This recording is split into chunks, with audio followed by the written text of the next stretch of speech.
Hello everyone, welcome back to my YouTube channel सफलता की सीढ़ी। और आज हम बात करेंगे भारतीय न्याय संहिता 2023 की। तो ये 3 कानून पास हुए थे: भारतीय न्याय संहिता BNS, भारतीय न्याय परीक्षा संहिता BNSS और भारतीय साक्ष्य अधिनियम BSA। और IPC की जगह BNS को इंट्रोड्यूस किया गया था और CRPC की जगह BNSS। तो हम स्टार्ट करते हैं भारतीय न्याय संहिता BNS की। तो इसका पूरा नाम BNS भारतीय न्याय संहिता 2023 है और इसे 11 अगस्त 2023 को लोकसभा से पेश किया गया था। और लोकसभा से पारित 20 दिसंबर 2023 को अमित शाह जी द्वारा।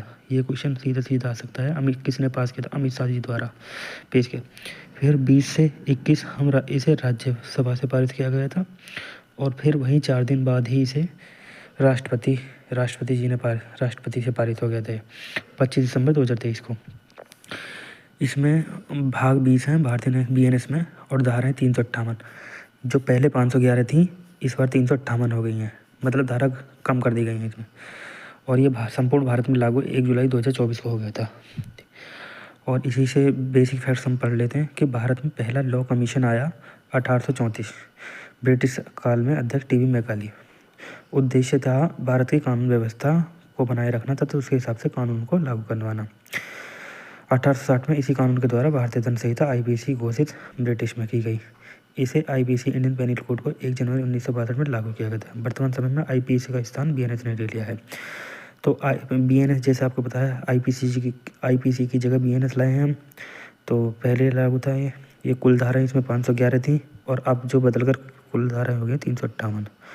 पहले कुल अध्याय IPC में 23 थे और जो इस बार कम कर दिए गए हैं 20 हो गए हैं। अब और कुछ जो अपराध जो जोड़े गए हैं BNS में, वो मैं आपको बता देता हूँ कि BNS में 20 नए अपराध जोड़े गए हैं।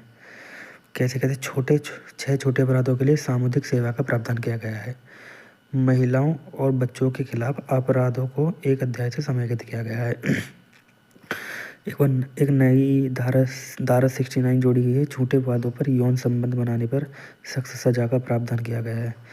धारा 70 क्लॉज 2 में सामूहिक बलात्कार की सजा है।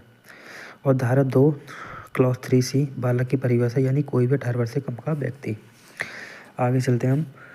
धारा 2 क्लॉज 8 डिजिटल रिकॉर्ड भी साक्ष्य हो सकते हैं। धारा 210 में लिंग की परिभाषा दी गई थी। इसमें पहले याद रखने वाली बात यह है कि इसमें पहले मेल और फीमेल आते थे, अब इसमें ट्रांसजेंडर को भी ऐड कर लिया गया है। याद रख